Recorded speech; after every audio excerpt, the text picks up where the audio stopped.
ಹೆಸರು ದುರ್ಗಮ್ಮ ಅಂತೇಳಿ, ನಮ್ಮದು ಕಾನಮಡುಗು. ನನ್ನ ಕುಟುಂಬದ ವಿಷಯದಲ್ಲಿ ಕುಟುಂಬ ಅರ್ಧಕ್ಕೆ ಕಟ್ಟ ನಿಂತತೆ. ನಮಗೆ ಯಾರು ಕೂಡ ಮನುಷ್ಯರ ದಯ ತೋರಿಸ್ತಿಲ್ಲ, ಸಹಾಯ ಮಾಡ್ತಿಲ್ಲ ಅಂತ ನಾನು ತುಂಬ ನೋವಿನಲ್ಲಿ ಬಂದಿದ್ದೆ. ಈ ಒಂದು ವಾಕ್ಯದ ಮೂಲಕ ನನಗೆ ದೇವ್ರು ಬಲಪಡಿಸಿ, ದೇವರಲ್ಲಿ ಇವತ್ತಲ್ಲ ನಾಳೆ ನನಗೆ ದಯ ತೋರಿಸಿ ನಮ್ಮ ಮಾಡುವಂಥ ಕೆಲಸಗಳಲ್ಲಿ ಜಯ ಕೊಡ್ತಾನೆ ದೇವರನ್ನ ನಂಬಿಕೆಯಿಂದ ನಾನು ಅರ್ಥ ಮಾಡಿ ಕೇಳಿದ್ದೀನಿ. ದೇವ್ರು ನನ್ನನ್ನು ಹೆಚ್ಚಾಗಿ ಬಲಪಡಿಸಿ ಧೈರ್ಯ ಕೊಟ್ಟದಲ್ಲ, ದೇವರಿಗೆ ಸ್ತೋತ್ರ. ದೇವ್ರ ನಾಮಕ್ಕೆ ಸ್ತೋತ್ರವಾಗಲಿ. ನಾನು ವಿಸ್ತಾರವಾಗಿ ದಯವನ್ನು ತೋರಿಸಿದೆ, ದಯವನ್ನು ಹೊಂದಿಕೊಂಡಂಥ ದೇವರೇ. ಹೌದಪ್ಪ, ಕೆಲವು ವಿಷಯಗಳನ್ನು ಮುಚ್ಚಿಟ್ಟಿದ್ದಿಲ್ಲ, ದೇವರು ನನಗೆ ತಿಳಿಯಪಡಿಸಿದರು. ದೇವರ ವಿಷಯಗಳನ್ನು ಮುಚ್ಚಿಡುವಂಥ ದೇವ್ರ ಸಹಾಯ ಮಾಡಿ ದೇವರಿಗೆ ಕೋಟಿ ಕೋಟಿ ಸ್ತೋತ್ರ. ಸಾಕಮ್ಮ, ಯಾರ ಬಲ ಇಲ್ಲದೆ ನಾವು ಹೆಂಗೆ ಜೀವಿಸ್ಬೇಕಂತ ನನಗೊಂದು ಆಲೋಚನೆ ಇತ್ತು. ಇವತ್ತಿನ ಕೂಟದಲ್ಲಿ ದೇವರು ಯಾರು ಇಲ್ದೇ ದೇವ್ರ ಕೃಪೆಯಿಂದ ನೀನು ಜೀವಿಸ್ತೀವಿ ಅಂತ ನಾನು ಮುಟ್ಟಿ ಅಭಿಷೇಕ ಮಾಡಿದೆ. ದೇವ್ರ ಕೋಟಿ ಕೋಟಿ ಪರಿಶುದ್ಧ ನಾಮಕ್ಕೆ ಸ್ತೋತ್ರವಾಗಲಿ. ಈ ಸ್ತ್ರೀಯರ ಕೂಟದಲ್ಲಿ ದೊಡ್ಡ ಒಂದು ಅಭಿಷೇಕ ನಾವು ಹೊಂದಿಕೊಂಡಿದ್ದೀವಿ. ಆರಾಧನೆಯಲ್ಲಿ ಬಲವಾಗಿ ಪಾಠದ ಮುಖಾಂತರ ದೇವರು ಅದ್ಭುತ ಕಾರ್ಯ ಮಾಡಿದ್ದಾರೆ. ಈ ಒಂದು ಕೂಟ ದೊಡ್ಡ ಆಶೀರ್ವಾದಕರವಾಗಿ ದೇವರು ನಡೆಸಿಕೊಟ್ಟಿದ್ದಾರೆ. ಇನ್ನೂ ಅನೇಕ ಕೂಟಗಳು ಇದೇ ರೀತಿ ಸ್ತ್ರೀಯರಿಗೆ ಇಡಬೇಕಂತ ಅಮ್ಮನ ಜೊತೆ ಮಾತಾಡಿ ಪ್ರೇರೇಪಣೆ ಕೊಡಲಿ ಎಂಬುದಾಗಿ ನಾನು ದೇವರಲ್ಲಿ ಮನವಿ ಮಾಡ್ಕೊಳ್ತೇನೆ. ದೇವರಿಗೆ ಕೋಟಿ ಸ್ತೋತ್ರ. ದೇವರಿಗೆ ಸ್ತೋತ್ರ ಮಹಿಮೆ ಆಗಲಿ. ಈ ಸ್ತ್ರೀಯರ ಕೂಟ ಮತ್ತೆ ಇಡ್ಬೇಕನ್ನೋ ಆಸೆ ನಮ್ದು. ಮತ್ತೆ ಎಸ್ತೇರಳ ಬಗ್ಗೆ ತಿಳ್ಕೊಳ್ಳೋಕೆ ಸಹಾಯ ಮಾಡಿಕೊಟ್ಟಿದ್ದಾರೆ. ಎಸ್ತೇರಳು ಹೇಗೆ ಅದ್ಭುತ ಕಾರ್ಯ ಹೊಂದ್ಕೊಂಡಿದ್ದಾರೋ ಅದೇ ಥರ ನಾವು ಆಶೀರ್ವಾದ ಹೊಂದ್ಕೋಬೇಕು ಅನ್ನೋದು ಎಸ್ತೇರಳ ಬಗ್ಗೆ ತಿಳ್ಕೊಂಡಿದ್ದೀವಿ. ಆ ದೇವರಿಗೆ ಕೋಟಿ ಸ್ತೋತ್ರ. ದೇವರಿಗೆ ಮಹಿಮೆ ಉಂಟಾಗಲಿ. ಇವತ್ತಿನೊಂದು ಪ್ರಸಂಗಾಂಶ ಹೇಳ್ರಿ. ನಮ್ಮ ದೇವರು ದಯೆ ತೋರಿಸುವ ದೇವರು, ದಯೆ ಹುಟ್ಟಿಸುವ ದೇವರು. ನಮ್ಮ ದೇವರು ದಯೆ ತೋರಿಸುವ ದೇವರು, ದಯೆ ಹುಟ್ಟಿಸುವ ದೇವರು. ಎಸ್ತೇರಳು ಬರೆದ ಪುಸ್ತಕ 2ನೇ ಅಧ್ಯಾಯ 7ರಿಂದ 9ನೇ ವಚನವನ್ನು ನಾವು ಓದಿಕೊಳ್ಳೋಣ. ಇವನು ಎಸ್ತೇರಳೆಂಬ ಹೆಸರನ್ನು ಪಡೆದ ಅದಸ್ಯ ಎಂಬ ತನ್ನ ಚಿಕ್ಕಪ್ಪನ ಅನಾಥಳಾದ ಮಗಳನ್ನು ತಂದೆ ತಾಯಿಗಳು ಸತ್ತಂದಿನಿಂದ ಪುತ್ರಿಯನ್ನಾಗಿ ಸ್ವೀಕರಿಸಿ ಸಾಕುತ್ತಿದ್ದನು. ಈಕೆಯು ರೂಪವತಿಯೂ ಲಾವಣ್ಯವತಿಯೂ ಆಗಿದ್ದಳು. ಅರಸನ ನಿರ್ಣಯವೂ ಆಜ್ಞೆಯೂ ಪ್ರಕಟಿಸಲ್ಪಟ್ಟು ಅನೇಕ ಕನ್ಯೆಯರನ್ನು ಕೂಡಿಸಿ ಶೂಷನ್ ಕೋಟೆಯಲ್ಲಿ ಹೇಗಯ್ಯ ವಶಕ್ಕೆ ಒಪ್ಪಿಸಿದಾಗ ಎಸ್ತೇರಳು ಅರಮನೆಗೆ ತರಲ್ಪಟ್ಟು ಅಂತಃಪುರ ಪಾಲಕನಾದ ಹೇಗಯ್ಯ ವಶಕ್ಕೆ ಒಪ್ಪಿಸಿದಾಗ ಎಸ್ತೇರಳು ಅರಮನೆಗೆ ತರಲ್ಪಟ್ಟು ಅಂತಃಪುರ ಪಾಲಕನಾದ ಹೇಗಯ್ಯ ಪರಂಪರಿಕೆಯಲ್ಲಿ ಇದ್ದಳು. ಹೇಗಯ್ಯು ಆಕೆಯನ್ನು ಮೆಚ್ಚಿ ತನ್ನ ದಯೆಗೆ ಪಾತ್ರಳಾದ ಆಕೆಗೋಸ್ಕರ ತಕ್ಕ ಲೇಪನ ದ್ರವ್ಯಗಳನ್ನು ಭೋಜನಾಂಶವನ್ನು ಆರಿಸಿದ 7 ಮಂದಿ ಸೇವಕರನ್ನು ಅರಮನೆಯಿಂದ ಬೇಗನೆ ಏರ್ಪಡಿಸಿ ಆಕೆಯ ಸೇವಕರನ್ನು ಅಂತಃಪುರದ ಉತ್ತಮ ಭಾಗದಲ್ಲಿ ಇರಿಸಿದನು. ಈಗ ನಾವು ಓದಿಕೊಂಡಂತ ಈ ಒಂದು ವಚನವನ್ನು ನಾವು ನೋಡುವಾಗ, ಪ್ರಿಯ ದೇವರ ಮಕ್ಕಳೇ, ಈ ದಿನ ಈ ಸಮಯದಲ್ಲಿ ಈ ಒಂದು ಕೂಟದಲ್ಲಿ ನಾವು ಎಸ್ತೇರಳ ಕುರಿತಾಗಿ ನಾವು ಧ್ಯಾನ ಮಾಡಲಿಕ್ಕೆ ನಾವು ಹೋಗ್ತಾ ಇದ್ದೇವೆ. ಪ್ರಿಯ ದೇವರ ಮಕ್ಕಳೇ, ಎಸ್ತೇರಳು ಅನ್ನುವಂಥ ಹೆಸರಿನ ಅರ್ಥ ನಕ್ಷತ್ರ. ಆದರೆ ಎಸ್ತೇರಳ ಜೀವಿತ ಆಕೆಯ ಹೆಸರಿನ ಅರ್ಥದ ತಕ್ಕ ಹಾಗೆ ಆಕೆಯ ಜೀವಿತ ಇರಲಿಲ್ಲ ಪ್ರಿಯರೇ. ಯಾಕೆಂದರೆ ಚಿಕ್ಕ ವಯಸ್ಸಿನಲ್ಲೇ ತಂದೆ ತಾಯಿಯನ್ನು ಕಳ್ಕೊಂಡು ಈಗ ಆಕೆ ಅನಾಥಳಾಗಿದ್ದಾಳೆ. ಅನಾಥಳಾಗುವಂಥ ಸಮಯದಲ್ಲಿ ಮೊರ್ದೆಕೈಯು, ಆಕೆ ಚಿಕ್ಕಪ್ಪನಾದ ಮೊರ್ದೆಕೈಯು, ಆತನು ಆಕೆಯನ್ನು ದತ್ತುಪುತ್ರಿಯನ್ನಾಗಿ ತೆಗೆದುಕೊಂಡು ಈಗ ಸಾಕಿ ದೊಡ್ಡವಳಾಗಿ ಆಕೆಯನ್ನು ಮಾಡಿದ್ದಾನೆ ಮೊರ್ದೆಕೈ.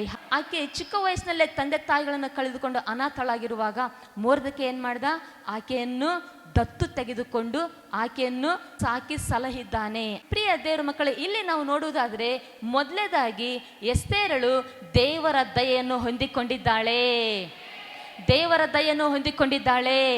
ಎರಡನೇದಾಗಿ ನೋಡುವಾಗ ಮನುಷ್ಯರಲ್ಲಿ ತನ್ನ ಚಿಕ್ಕಪ್ಪನಾದ ಮೊರ್ದೆಕೈಯ ದಯೆಯನ್ನು ಹೊಂದಿಕೊಂಡಿದ್ದಾಳೆ.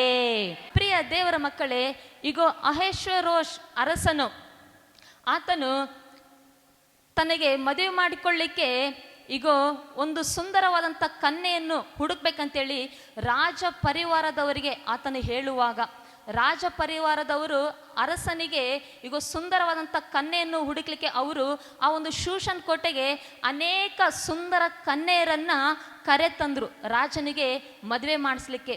ಆ ರೀತಿಯಾಗಿ ಕರೆ ತಂದಂಥ ಆ ಒಂದು ಸುಂದರ ಕನ್ಯೆಯ ಗುಂಪಿನಲ್ಲಿ ಎಸ್ತೇರಳು ಸಹ ಒಬ್ಬಳಿದ್ದಾಳೆ. ಸೊ ಆ ರೀತಿಯಾಗಿ ಇರುವಂಥ ಸಮಯದಲ್ಲಿ ಆ ಒಂದು ಅಂತಃಪುರದಲ್ಲಿ ಈಗ ಪರಿಪಾಲಕನಾದ, ಅಂತಃಪುರದಲ್ಲಿ ಎಲ್ಲವನ್ನು ನೋಡಿಕೊಳ್ಳುವಂಥ ಪರಿಪಾಲಕನಾದ ಹೇಗಯ್ಯ ವಶದಲ್ಲಿ ಎಸ್ತೇರಳು ಇದ್ದಾಳೆ. ನಾವು ನೋಡುವಾಗ ಹೇಗೈ ಅನ್ನುವಂಥ ಆ ವ್ಯಕ್ತಿ ಆತನು ಆಕೆಯನ್ನು ಮೆಚ್ಚಿ, ಅಂದರೆ ಎಸ್ತೇರಳನ್ನು ಮೆಚ್ಚಿ ತನ್ನ ದಯೆಗೆ ಪಾತ್ರಳಾದ. ವಾಕ್ಯದಲ್ಲಿ ನಾವು ನೋಡ್ಕೊಂಡ್ವಿ. ಹೇಗೆಯೂ ಈಗ ಆಕೆಯನ್ನು ಮೆಚ್ಚಿ, ಆಕೆಯನ್ನಂದ್ರೆ ಎಸ್ತೇರಳನ್ನು ಮೆಚ್ಚಿ ತನ್ನ ದಯೆಗೆ ಪಾತ್ರಳಾದ ಎಸ್ತೇರಳನ್ನು, ಆಕೆಯ ಜೊತೆಗೆ ಇನ್ನು 7 ಜನ ಸಹ ಸೇವಕಿಯರು ಇದ್ರು. ಅವರನ್ನು ಸಹ ಆತನು ಏನು ಮಾಡ್ದ, ಒಂದು ಉತ್ತಮವಾದಂಥ ಅವರಿಗೆ ಬೇಕಾದಂಥ ಎಲ್ಲ ಲೇಪನಗಳನ್ನು, ದ್ರವ್ಯಗಳನ್ನು, ಭೋಜನಾಂಶಗಳನ್ನು ಏರ್ಪಡಿಸಿ ಅವರೆಲ್ಲರನ್ನು, ಎಸ್ತೇರಳನ್ನು ಮತ್ತು ಜೊತೆ ಸೇವಕರನ್ನು ಏನು ಮಾಡ್ದ, ಹೇಗೆಯೂ ಉತ್ತಮವಾದಂಥ ಭಾಗದಲ್ಲಿ ಆತನು ಇರಿಸಿದನು. ಪ್ರಿಯ ದೇವರ ಮಕ್ಕಳೇ, ನಾವಿಲ್ಲಿ ನೋಡುವಾಗ ನಮ್ಮ ದೇವರು ದಯೆ ತೋರಿಸುವ ದೇವರು ಮತ್ತು ದಯೆಯನ್ನು ಹುಟ್ಟಿಸುವ ದೇವರು. ನಾವಿಲ್ಲಿ ನೋಡುವಾಗ ಮೊದಲನೇದಾಗಿ ಎಸ್ತೇರಳು ದೇವರ ದಯೆಯನ್ನು ಹೊಂದಿಕೊಂಡಿದ್ದಾಳೆ. ಎರಡನೇದಾಗಿ ತನ್ನ ಚಿಕ್ಕಪ್ಪನಾದ ಮೊರ್ದೆಕೈಯ ದಯೆಯನ್ನು ಹೊಂದಿಕೊಂಡಿದ್ದಾಳೆ. ಮೂರನೇದಾಗಿ ನಾವು ನೋಡುವಾಗ ಆಕೆ ಇನ್ಚಾರ್ಜ್ ಆಗಿದ್ದ, ಈಗ ಅಂತಃಪುರದಲ್ಲಿ ಇನ್ಚಾರ್ಜ್ ಆಗಿದ್ದ ಹೇಗೈ ಅನ್ನುವಂಥ ಆ ವ್ಯಕ್ತಿಯ ದಯೆಯನ್ನು ಹೊಂದಿಕೊಂಡಿದ್ದಾಳೆ. ಇನ್ನು 2ನೇ ಅಧ್ಯಾಯ 16-17 ವಚನದಲ್ಲಿ ನೋಡುವುದಾದರೆ ಈಗ ಅರಸನ ದಯೆಯನ್ನು ಸಹ ಎಸ್ತೇರಳು ಹೊಂದಿಕೊಂಡಿದ್ದಾಳೆ. ಆ ಒಂದು ಅಂತಃಪುರದಲ್ಲಿ ಇರುವಂಥ, ಅರಮನೆಯಲ್ಲಿ ಇರುವಂಥ ಎಲ್ಲ ಮನುಷ್ಯರ ದಯೆಯನ್ನು ಎಸ್ತೇರಳು ಹೊಂದಿಕೊಂಡಿದ್ದಾಳೆ. ಪ್ರಿಯರೇ, 86:15 ನಾವು ನೋಡೋದಾದ್ರೆ ಈ ರೀತಿಯಾಗಿ ಅಲ್ಲಿ ದಾವೀದನು ಹೇಳ್ತಾನೆ, ಏನಂತ, ಕರ್ತನೇ ನೀನು ಕನಿಕರವು ದಯೆಯು ಉಳ್ಳ ದೇವರು, ನೀನು ಕನಿಕರವು ದಯೆಯು ಉಳ್ಳ ದೇವರು. ಅಷ್ಟೇ ಅಲ್ಲ, ಮತ್ತೆ ಕೀರ್ತನೆ 103:8 ಸಹ ಆತನು ಬರೀತಾನೆ, ಏನಂತೇಳಿ ಅಂದ್ರೆ, ಇಗೋ ಯೆಹೋವನು ಕನಿಕರವು ದಯೆಯು ಪೂರ್ಣ ಪ್ರೀತಿಯು ದೀರ್ಘ ಶಾಂತಿಯು ಉಳ್ಳ ದೇವರು. ಕೆಲವೊಮ್ಮೆ ಮನುಷ್ಯನ ನೀವು ನೋಡುವಾಗ ನೀವು ಹೇಳ್ತಾ ಇರ್ತೀರಿ, ಅಪ್ಪ ಅವ್ರಿಗೇನು ಸ್ವಲ್ಪನ ದಯೆ ಇಲ್ಲ ಮನುಷ್ಯರಿಗೆ, ಆ ಮನುಷ್ಯರಿಗೆ ಅವ್ರ ಹೃದಯದಲ್ಲಿ ಸ್ವಲ್ಪನ ಕನಿಕರ ಇಲ್ಲ, ದಯೆ ಇಲ್ಲ, ಎಷ್ಟು ಕಲ್ಲಾದ ಹೃದಯ ಅಂತ ಹೇಳ್ತಾ ಇರ್ತೀರಿ ಕೆಲವರನ್ನು ನೋಡಿ. ಆದ್ರೆ ಇಲ್ಲಿ ಕೀರ್ತನೆಗಾರನ ಹೇಳ್ತಾನೆ, ನಾನು ಆರಾಧಿಸುವ ದೇವರು ಎಂಥ ದೇವರಂದ್ರೆ ಆತನ ಕನಿಕರವು ದಯೆಯು ಉಳ್ಳ ದೇವರು. ಹಾಗಾಗಿ ದೇವರು ಎಸ್ತೇರಳ ಮೇಲೆ ದೇವರು ಕೂಡ ದಯೆಯನ್ನು ತೋರಿಸಿದರು ಮತ್ತು ಎಸ್ತೇರಳ ಮೇಲೆ ಮನುಷ್ಯರ ಮನಸ್ಸಿನಲ್ಲಿ ದೇವರು ದಯೆಯನ್ನು ಹುಟ್ಟಿಸಿದನು. ಪ್ರಿಯರೇ, ನಾವು ಕೆಲವೊಮ್ಮೆ ರೋಡಲ್ಲಿ ಸಹ ನಾವು ಪ್ರಯಾಣ ಮಾಡುವಂಥ ಸಮಯದಲ್ಲಿ ನಮ್ಮ ಮುಂದ್ಗಡೆ ಒಂದು ಬಸ್ ಹೋಗ್ತಾ ಇತ್ತು. ಆ ಬಸ್ ಮೇಲೆ ಒಂದು ಲೈನ್ ಬರೆದಿದ್ರೆ ಏನಂತ, ಪ್ರಾಣಿಗಳ ಮೇಲೆ ದಯೆ ಇರಲಿ. ನೀವು ಓದಿರಾ? ಹೋಗ್ಬೇಕು. ಓದಿಲ್ಲ ಅಂದರೆ ಈಗ ಹೋಗ್ತಿರಲ್ವ ಊರಿಗೆ ವಾಪಸ್, ಅವಾಗ ನೋಡ್ರಿ ಗೋರ್ಮೆಂಟ್ ಬಸ್ ಮೇಲೆ ಬರೆದಿರ್ತಾರೆ ಏನಂತ, ಪ್ರಾಣಿಗಳ ಮೇಲೆ ದಯೆ ಇರಲಿ, ಅಂದರೆ ದಯೆ ಇರಬೇಕು ಅಂತೇಳಿ. ಹಲ್ಲೆಲೂಯಾ. ಆದರೆ ಈ ಒಂದು ಸ್ತ್ರೀಯರ ಕೂಟಕ್ಕೆ ನೀವು ಬಂದಿರುವಾಗ ಪ್ರಿಯ ದೇವರ ಮಕ್ಕಳೇ, ಅಯ್ಯೋ ನಮ್ಮ ಬಗ್ಗೆ ಯಾರು ದಯೆ ತೋರಿಸ್ತಾ ಇಲ್ಲ, ಈಗ ನಮ್ಮ ಬಗ್ಗೆ ಯಾರು ಸಹ ಕನಿಕರ ಪಡ್ತಾ ಇಲ್ಲ ಅಂತ ನೀನು ಅಂದ್ಕೊಂಡಿರ್ಬೋದು. ಆದರೆ ನೀನು ಆರಾಧಿಸುವ ದೇವರು ಆತನ ದಯೆ ತೋರಿಸುವ ದೇವರು, ದಯೆ ಹುಟ್ಟಿಸುವ ದೇವರು. ಚಪ್ಪಾಳೆ ತಟ್ಟಿ ದೇವರಿಗೆ ಮಹಿಮೆ ಸಲ್ಲಿಸೋಣ. ಇನ್ನು ನಾವು ದಾನಿಯೇಲನು ಬರೆದ ಪುಸ್ತಕ 1ನೇ ಅಧ್ಯಾಯ 9ನೇ ವಚನದಲ್ಲಿ ನಾವು ನೋಡೋದಾದ್ರೆ ಅಲ್ಲಿ ಈ ರೀತಿಯಾಗಿ ದೇವರ ವಾಕ್ಯ ಬರೆಯಲ್ಪಟ್ಟಿದೆ. ಏನಂತ, ದೇವರು ಬಹಳ ಸ್ಪಷ್ಟವಾಗಿ ಕ್ಲಿಯರ್ ಆಗಿ ಆ ವಚನ ಓದ್ತಾ ಇದ್ರೇನೆ ಸಂತೋಷ ಆಗುತ್ತೆ. ದೇವರು ಕಂಚುಕಿಯರ ಅಧ್ಯಕ್ಷನ ಮನಸ್ಸಿನಲ್ಲಿ ದಾನಿಯೇಲನ ಮೇಲೆ ಕನಿಕರವನ್ನು ದಯೆಯನ್ನು ಹುಟ್ಟಿಸಿದನು. ನೋಡ್ರಿ, ಕಂಚುಕಿಯರ ಅಧ್ಯಕ್ಷನು ಆತನ ಅನ್ಯಜನ, ದೇವ್ರು ನಂಬಿಲ್ಲ. ದಾನಿಯೇಲನು ದೇವರನ್ನು ನಂಬಿದಂಥ ಮಗ, ದೇವರಿಗೆ ಪ್ರಾರ್ಥನೆ ಮಾಡುವಂಥ ಮಗ, ದಿನಕ್ಕೆ 3 ಸಾರಿ ಪ್ರಾರ್ಥನೆ ಮಾಡುವಂಥ ದೇವರ ಮಗನು ದಾನಿಯೇಲನು. ನಾವಿಲ್ಲಿ ನೋಡುವಾಗ ಆ ಒಂದು ಕಂಚುಕಿಯರ ಅಧ್ಯಕ್ಷನ ಮನಸ್ಸಿನಲ್ಲಿ ದಾನಿಯೇಲನ ಮೇಲೆ ಕನಿಕರ ದಯೆ ಹುಟ್ಟಿತಂತೆ. ಯಾರು ಹುಟ್ಟಿಸಿದ್ರು? ದೇವರು. ಆತನು ದಾನಿಯೇಲನ ಮೇಲೆ ದಯೆಯನ್ನು ತೋರಿಸಿ ಮತ್ತು ಕಂಚುಕಿಯರ ಅಧ್ಯಕ್ಷನ ಮನಸ್ಸಿನಲ್ಲಿ ದೇವರು ದಯೆಯನ್ನು, ಕನಿಕರವನ್ನು ದೇವರು ಹುಟ್ಟಿಸಿದ್ದಾನೆ. ಈ ಒಂದು ಸ್ತ್ರೀಯರ ಕೂಟಕ್ಕೆ ಬಂದಂಥ ನೀವುಗಳು ನಿಮ್ಮ ಪರಿಸ್ಥಿತಿಯನ್ನು ಅಥವಾ ಯಾವುದೋ ವ್ಯಕ್ತಿಗಳನ್ನು ನೋಡಿ ನೀವು ಸೋತು ನಿರಾಶೆಯಾಗಿ, ಅಯ್ಯೋ ನಾವಂದ್ರೆ ಯಾರಿಗೂ ಕನಿಕರ ಇಲ್ಲ, ನಾವಂದ್ರೆ ನಮ್ಮ ಮೇಲೆ ಯಾರಿಗೂ ದಯೆ ಇಲ್ಲ, ನಮ್ಮ ಮೇಲೆ ಯಾರಿಗೂ ಕನಿಕರ ಇಲ್ಲ, ದಯೆ ಇಲ್ಲ ಅಂತ ಒಂದು ಆಲೋಚನೆಯಿಂದ ನೀನು ಸೋತು ಹೋಗಿ ನೀನು ಇಲ್ಲಿ ಕೂತ್ಕೊಂಡಿರ್ಬೋದು. ನಿನ್ನ ಹೃದಯದಲ್ಲಿ ಈ ಸಮಯದಲ್ಲಿ ವಾಕ್ಯ ಕೇಳುವಾಗ ಪರಿಶುದ್ಧಾತ್ಮ ದೇವರು ಹೇಳ್ತಾರೆ, ನಿನ್ನ ಹೃದಯದಲ್ಲಿ ಒಂದು ಧೈರ್ಯ ಇರಲಿ, ನಿನ್ನ ಹೃದಯದಲ್ಲಿ ಒಂದು ಧೈರ್ಯ ಇರಲಿ. ಏನಂದ್ರೆ ನಮ್ಮ ದೇವರು ಕನಿಕರವನ್ನು, ದಯೆಯನ್ನು ತೋರಿಸುವ ದೇವರು, ದಯೆಯನ್ನು ಹುಟ್ಟಿಸುವ ದೇವರು. ಎಸ್ತೇರಳ ಮೇಲೆ ದೇವರು ದಯೆಯನ್ನು ತೋರಿಸಿದರು, ಎಸ್ತೇರಳ ಮೇಲೆ ಮನುಷ್ಯರ ಮನಸ್ಸಿನಲ್ಲಿ ದೇವರು ದಯೆಯನ್ನು ಹುಟ್ಟಿಸಿದರು. ದಾನಿಯೇಲನ ಮೇಲೆ ದೇವರು ದಯೆಯನ್ನು ತೋರಿಸಿದ್ರು. ದಾನಿಯೇಲನ ಮೇಲೆ ಕಂಚುಕಿಯರ ಅಧ್ಯಕ್ಷನ ಮನಸ್ಸಿನಲ್ಲಿ ದೇವರು ಕನಿಕರವನ್ನು ದಯೆಯನ್ನು ದೇವರು ಹುಟ್ಟಿಸಿದರು. ಪ್ರಿಯ ದೇವರ ಮಕ್ಕಳೇ, ಈ ಸಮಯದಲ್ಲಿ ನೀನು ಕೂತ್ಕೊಂಡು ವಾಕ್ಯ ಕೇಳುವಾಗ ಈಗ ನನ್ನ ಕಂಡ್ರೆ ಯಾರಿಗೂ ಕನಿಕರಿಲ್ಲ, ದಯೆ ಇಲ್ಲ ಅಂತೇಳಿ ಅಂದ್ಕೊಳ್ತಿರ್ಬೋದು. ಆದ್ರೆ ದೇವ್ರು ಹೇಳ್ತಾರೆ ಈ ಒಂದು ಸಮಯದಲ್ಲಿ, ಆ ದಿನ ಎಸ್ತೇರಳ ಜೀವಿತದಲ್ಲಿ, ದಾನಿಯೇಲನ ಜೀವಿತದಲ್ಲಿ ಈಗ ಕಾರ್ಯ ಮಾಡಿದ ಪ್ರಕಾರ ದೇವರು ನಿನ್ನ ಕುಟುಂಬದಲ್ಲೂ ಸಹ ಕಾರ್ಯ ಮಾಡಿ ದೇವರು ನಿನ್ನ ಮೇಲೆ ದೇವರು ದಯೆಯನ್ನು ತೋರಿಸಿ ನಿನ್ನ ಗಂಡನ ಮನಸ್ಸಿನಲ್ಲಿ ದೇವರು ದಯೆಯನ್ನು ಹುಟ್ಟಿಸುವವರಾಗಿದ್ದಾರೆ. ಈಗ ದೇವರು ನಿನ್ನ ಮೇಲೆ ದೇವರು ದಯೆಯನ್ನು ತೋರಿಸಿ ನಿನ್ನ ಮಕ್ಕಳ ಮನಸ್ಸಲ್ಲಿ ದೇವರು ನಿನ್ನ ಮೇಲೆ ದಯೆಯನ್ನು ಹುಟ್ಟಿಸುವವರಾಗಿದ್ದಾರೆ. ನಿಮಗೆ ಗೌರ್ಮೆಂಟ್ ಜಾಬ್ ಕೊಡುವಂತೆ ಆ ಮೇಲಾಧಿಕಾರಿಯ ಹೃದಯದಲ್ಲಿ ದೇವರು ದಯೆಯನ್ನು ಹುಟ್ಟಿಸುತ್ತಾನೆ. ನಿಮಗೆ ಗೌರ್ಮೆಂಟ್ ಗ್ರಾಂಟ್ ಆಗುವಂತೆ ಆ ಒಂದು ರಾಜಕೀಯ ವ್ಯಕ್ತಿಯ ಮನಸ್ಸಿನಲ್ಲಿ ದೇವರು ನಿಮ್ಮ ಮೇಲೆ ದಯೆಯನ್ನು ಹುಟ್ಟಿಸುತ್ತಾನೆ. ಆಮೇನ್. ಆ ಒಂದು ಲೋನ್ ಸ್ಯಾಂಕ್ಷನ್ ಆಗುವಂತೆ ಆ ಮ್ಯಾನೇಜರ್ ಮನಸ್ಸಲ್ಲಿ ನಿಮ್ಮ ಮೇಲೆ ದಯೆಯನ್ನು ಹುಟ್ಟಿಸಿ ದೇವರು ನಿಮ್ಮನ್ನು ಆಶೀರ್ವಾದ ಮಾಡುತ್ತಾನೆ. ಯಾವುದೋ ಒಂದು ರೆಕಾರ್ಡ್ಸು ತುಂಬಾ ದಿನಗಳಿಂದ ಇಂಪಾರ್ಟೆಂಟ್ ಡಾಕ್ಯುಮೆಂಟ್ ಈಗ ನಿಮಗೆ ಕೊಡುವಂತೆ ಆ ಒಂದು ಆಫೀಸರ್ ಮನಸ್ಸಲ್ಲಿ ದೇವರು ನಿಮ್ಮ ಮೇಲೆ ದಯೆಯನ್ನು ಹುಟ್ಟಿಸುತ್ತಾನೆ. ಆಮೇನ್. ನಿಮಗೆ ಬರಬೇಕಾದಂಥ ಆಸ್ತಿ, ನಿಮಗೆ ಕೊಡಬೇಕಾದಂಥ ಆಸ್ತಿ ನಿಮಗೆ ಕೊಡುವಂತೆ ತಂದೆ ತಾಯಿಗಳ ಹೃದಯದಲ್ಲಿ, ಹಿರಿಯರ ಒಂದು ಮನಸ್ಸಿನಲ್ಲಿ ನಿಮ್ಮ ಮೇಲೆ ದೇವರು ದಯೆಯನ್ನು ಹುಟ್ಟಿಸುತ್ತಾನೆ. ನಿಮ್ಮ ಮಕ್ಕಳು, ನಿಮ್ಮ ಗಂಡ ನಿಮ್ಮನ್ನು ಚೆನ್ನಾಗಿ ನೋಡಿಕೊಳ್ಳುವಂತೆ ದೇವರು ಅವರ ಮನಸ್ಸಿನಲ್ಲಿ ನಿಮ್ಮ ಮೇಲೆ ದೇವರು ದಯೆಯನ್ನು ಹುಟ್ಟಿಸುತ್ತಾನೆ. ಇನ್ನು ವಿಶ್ವಾಸಿಗಳು ಪಾಸ್ಟರ್ನ ಚೆನ್ನಾಗಿ ನೋಡಿಕೊಳ್ಳುವಂತೆ ವಿಶ್ವಾಸಿಗಳ ಹೃದಯದಲ್ಲಿ ಸೇವಕರ ಮೇಲೆ ದೇವರು ದಯೆಯನ್ನು ಹುಟ್ಟಿಸುತ್ತಾರೆ. ಇನ್ನು ಸೇವಕರ ಮನಸ್ಸಲ್ಲಿ ವಿಶ್ವಾಸಿಗಳನ್ನು ಚೆನ್ನಾಗಿ ಅಂದ್ರೆ ಆತ್ಮಿಕವಾಗಿ ಪೋಷಿಸುವಂತೆ, ಅವರಿಗಾಗಿ ಭಾರದಿಂದ ಸೇವೆ ಮಾಡುವಂತೆ ಸೇವಕರ ಮನಸ್ಸಲ್ಲಿ ವಿಶ್ವಾಸಿಗಳ ಮೇಲೆ ದೇವರು ದಯೆಯನ್ನು ಹುಟ್ಟಿಸುತ್ತಾರೆ. ದೇವರು ನಮ್ಮಕ್ಕೆ ಸ್ತೋತ್ರ ಹೋಗ್ಲಿ ಪ್ರಿಯರೇ. ನಮ್ಮ ದೇವರು ದಯೆಯನ್ನು ತೋರಿಸುವ ದೇವರು, ದಯೆಯನ್ನು ಹುಟ್ಟಿಸುವ ದೇವರು. ಆಮೇನ್. ಪ್ರಿಯ ದೇವರ ಮಕ್ಕಳೇ, ಒಂದು ಸರಿ ಒಬ್ಬ ವ್ಯಕ್ತಿ ಇದ್ದಂತೆ. ಆ ವ್ಯಕ್ತಿ ತನ್ನ ಕುಟುಂಬದಲ್ಲಿ ತುಂಬ ಒಂದು ಖರ್ಚುಗಳಿದೆ. ಯಾಕೆಂದರೆ ಮಗಳ ಮದುವೆ ಏನಾಗಿದೆ, ಸ್ಟಾರ್ಟ್ ಆಗಿದೆ, ಮಗಳ ಮದುವೆ ಫಿಕ್ಸ್ ಆಗಿದೆ. ಸೊ ಆ ವ್ಯಕ್ತಿ ಅದಕ್ಕಿಂತ ಮುಂಚೆ ಏನು ಮಾಡಿದಾನೆ ಅಂದರೆ, ಒಬ್ಬ ವ್ಯಕ್ತಿಗೆ ಸಾಲ ಕೊಟ್ಟಿದ್ದಾನೆ. ಕೆಲವು ಲಕ್ಷಗಳು ಒಬ್ಬ ವ್ಯಕ್ತಿಗೆ ಸಾಲ ಕೊಟ್ಟಿದ್ದಾರೆ. ಸಾಲ ಕೊಡುವಾಗ ಇವತ್ತು ಕೊಡ್ತೀನಿ ನಾಳೆ ಕೊಡ್ತೀನಿ ಅಂದರೆ ಆಯಿತು ಅಂತೇಳಿ ಸುಮ್ಮನೆ ಇದ್ದಾರೆ. ಆದರೆ ಮಗಳ ಮದುವೆ ಫಿಕ್ಸ್ ಆಗಿದೆ. ಮಗಳ ಮದುವೆ ಫಿಕ್ಸ್ ಆದ ತಕ್ಷಣ ಎಂಥವ್ರಿಗೆ ದುಡ್ಡು ಬೇಕಲ್ವಾ? ಅವಾಗ ಹೋಗಿ ಕೇಳಿದರೆ, ಈಗ ನನಗೆ ಕೊಡಬೇಕಾದಂಥ ಹಣವನ್ನು ನೀವು ಕೊಡ್ರಿ, ಮಗಳ ಮದುವೆ ಫಿಕ್ಸ್ ಆಗಿದೆ, ಆ ಮದುವೆ ಮಾಡಲಿಕ್ಕೆ ನನಗೆ ಹಣ ಬೇಕು ಅಂತೇಳಿ ಕೇಳುವಾಗ ಆಯಿತು ಕೊಡ್ತೀನಿ, ಖಂಡಿತವಾಗ್ಲೂ ಕೊಡ್ತೀನಿ ಅಂತೇಳಿ ಇವತ್ತು ನಾಳೆ ಅಂತೇಳಿ ಹಾಗೇ ಏನು ಮಾಡಿದ್ದಾರೆ, 1 ತಿಂಗಳು 2 ತಿಂಗಳು ಹಾಗೇ ಮುಂದೆ ದಬ್ಬಿದ್ದಾರೆ. ಈತನಿಗೆ ಚಿಂತೆ ಆಗಿದೆ, ದೇವರೇ ಈಗ ಮಗಳು ಮದುವೆ ಬೇರೆ ಡೇಟ್ ಫಿಕ್ಸ್ ಆಗಿದೆ, ಆತ ನನಗೆ ಕೊಡಬೇಕಾದಂಥ ಹಣವನ್ನು ಕೊಡ್ತಾ ಇಲ್ಲ, ಹೇಗೆ ಮಾಡೋದು? ಈಗ ಹಣ ಸಿಕ್ಕಿಲ್ಲ ಅಂದರೆ ಡೇಟ್ ಕ್ಯಾನ್ಸಲ್ ಮಾಡ್ಲಿಕ್ಕಾಗತ್ತಾ?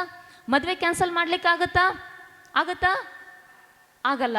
ಅದೇ ರೀತಿಯಾಗಿ ಆತನೇನು ಮಾಡಿದಾನೆ, ದೇವರ ಮುಂದೆ ಪ್ರಾರ್ಥನೆ ಮಾಡಿದಾನೆ. ದೇವರೇ ನನ್ನ ಪರಿಸ್ಥಿತಿ ನೋಡಿ ನೀನೇ ದಯೆ ತೋರಿಸಪ್ಪ, ನೀನೇ ಕಾರ್ಯ ಮಾಡಪ್ಪ, ನೀನೇ ಸಹಾಯ ಮಾಡಪ್ಪ ಅಂತೇಳಿ ಪ್ರಾರ್ಥಿಸುವಾಗ ದೇವರಿಗೆ ಸ್ತೋತ್ರ, ನಮ್ಮ ದೇವರು ಆತನ ಮೇಲೆ, ಆ ವ್ಯಕ್ತಿಯ ಮೇಲೆ ದಯೆಯನ್ನು ತೋರಿಸಿ, ಮತ್ತು ಯಾವ ವ್ಯಕ್ತಿ ಆದರೂ ಸಾಲ ಇಸ್ಕೊಂಡಿದ್ನೋ ಈಗ ಆ ವ್ಯಕ್ತಿಯ ಮನಸ್ಸಲ್ಲಿ ದೇವರು ಈ ವ್ಯಕ್ತಿಯ ಮೇಲೆ ದಯೆಯನ್ನು ಹುಟ್ಟಿಸಿ ಹಣ ಸಂಪೂರ್ಣವಾಗಿ ಕೊಡುವಂತೆ, ಮಗಳ ಮದುವೆ ಅದ್ಭುತವಾಗಿ ಜರುಗುವಂತೆ ದೇವರು ಕಾರ್ಯ ಮಾಡಿದ್ದಾರೆ.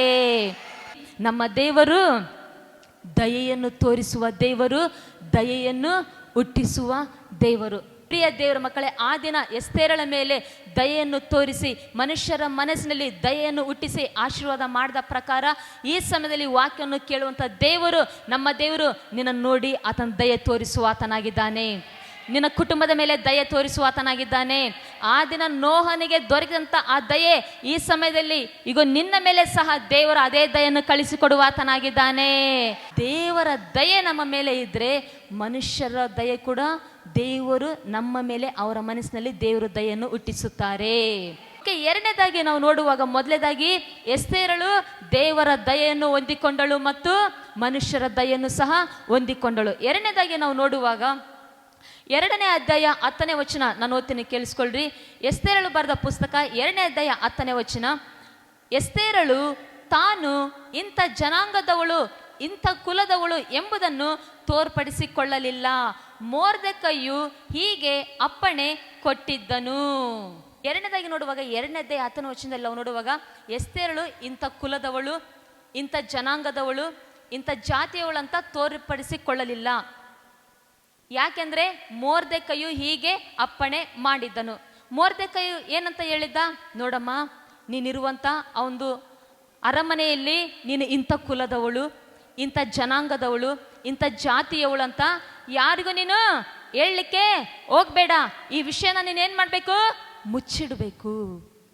ಇಂಥ ನಿನ್ನ ಕ್ಯಾಸ್ಟ್, ಇಂಥ ಒಂದು ಜನಾಂಗದವಳು ಅಂತ ಈ ವಿಷಯ ನೀನು ಬಚ್ಚಿಡಬೇಕು ಅಂತ ಹೇಳುವಾಗ, ಮೊರ್ದೆಕೈಯು ಆತನಿಗೆ ವಿಧೇಯಳಾಗಿ, ಈಗೋ ನಂಬಿಗಸ್ತಳಾಗಿ ಆಕೆ ಏನು ಮಾಡಿಲ್ಲ ಅಂದರೆ, ಆತನಿಗೆ ಹೇಳಿದ ಹಾಗೆ ಆ ವಿಷಯವನ್ನ ತಾನು ಇಂಥ ಕುಲದವಳು, ತಾನು ಇಂಥ ಜನಾಂಗದವಳು, ತಾನು ಇಂಥ ಜಾತಿಯವಳಂತ ಯಾರಿಗೂ ಸಹ ಹೇಳದಂತೆ ಆ ವಿಷಯವನ್ನ ಎಸ್ತೇರಳು ಮುಚ್ಚಿಟ್ಟಳು, ಬಚ್ಚಿಟ್ಟಳು. ತಂದೆ ತಾಯಿಗಳು ಸಹ ನಿಮ್ಮ ಮನೆಯಲ್ಲಿ ಹೇಳ್ತಾ ಇರ್ತಾರೆ, ಏನಂತ?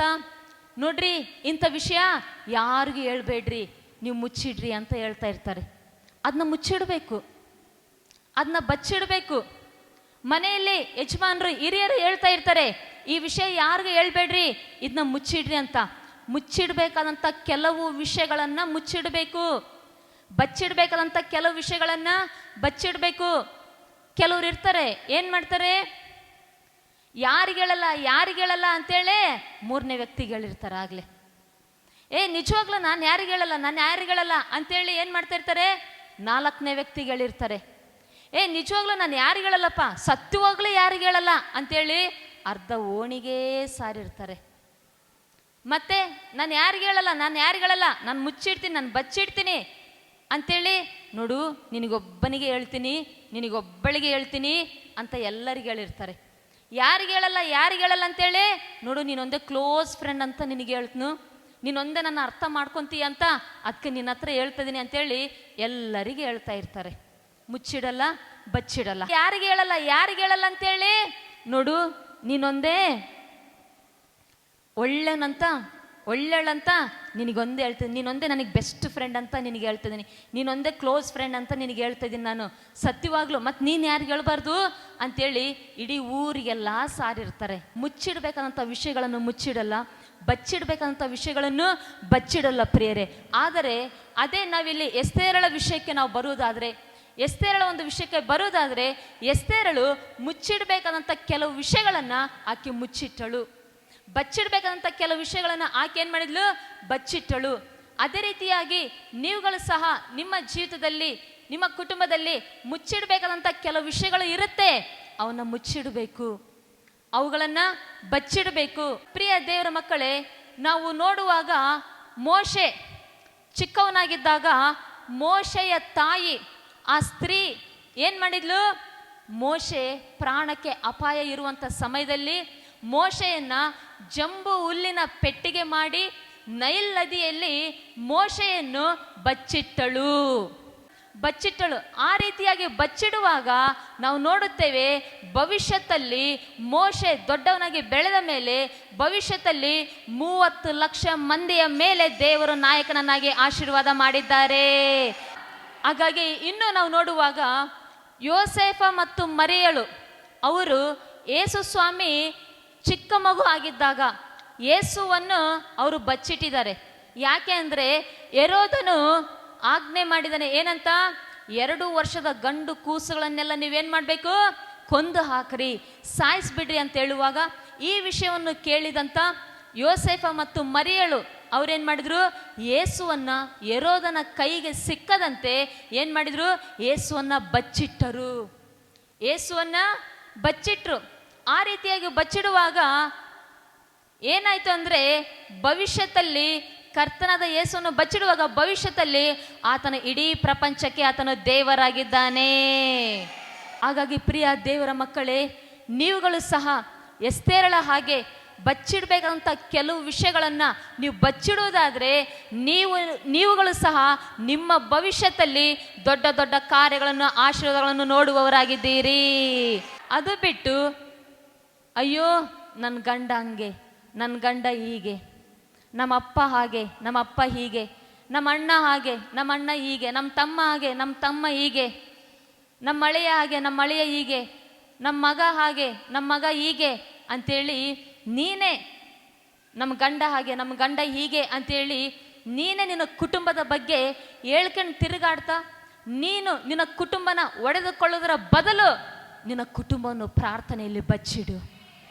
ಈಗ ಕೆಲವು ಜನರು ನಿಮ್ಮ ಗಂಡನನ್ನ ಕೆಡಿಸ್ಲಿಕ್ಕೆ ನೋಡ್ತಾ ಇದ್ದಾರಾ? ಕೆಲವು ಜನರು ನಿಮ್ಮ ಗಂಡನನ್ನ ದಾರಿ ತಪ್ಪಿಸ್ಲಿಕ್ಕೆ ನೋಡ್ತಾ ಇದ್ದಾರಾ? ದುರ್ಬೋಧನೆ ಮಾಡುತ್ತಾ, ಕೆಟ್ಟದಾಗಿ ಅವ್ರಿಗೆ ಹೇಳ್ಕೊಡುತ್ತಾ, ಕೆಟ್ಟ ವಿಷಯಗಳನ್ನು ಅವ್ರಿಗೆ ಹೇಳ್ಕೊಡುತ್ತಾ ನಿಮ್ಮ ಗಂಡನನ್ನು ದಾರಿ ತಪ್ಪಿಸ್ಲಿಕ್ಕೆ ನೋಡ್ತಾ ಇದ್ದಾರಾ? ನಿಮ್ಮ ಗಂಡನನ್ನು ಕೆಡಿಸ್ಲಿಕ್ಕೆ ನೋಡ್ತಾ ಇದ್ದಾರಾ? ನೀವು ಅಯ್ಯೋ ನನ್ನ ಗಂಡ ಹಾಗೆ, ನನ್ನ ಗಂಡ ಹೀಗೆ ಅಂತೇಳಿ ಹೇಳಿ ಕುಟುಂಬನ ಒಡ್ಕೊಳ್ಳೋದ್ರ ಬದಲಾಗಿ ನಿನ್ನ ಗಂಡನನ್ನ ಪ್ರಾರ್ಥನೆಯಲ್ಲಿ ಬಚ್ಚಿಡು. ಇನ್ನು ನಿಮ್ಮ ಮಕ್ಕಳನ್ನ ದಾರಿ ತಪ್ಪಿಸ್ಲಿಕ್ಕೆ ನೋಡ್ತಾ ಇದ್ದಾರಾ? ಕೆಲವು ಜನರು ನಿಮ್ಮ ಮಕ್ಕಳನ್ನ ಈಗ ಕೆಡಿಸ್ಲಿಕ್ಕೆ ನೋಡ್ತಾ ಇದ್ದಾರಾ?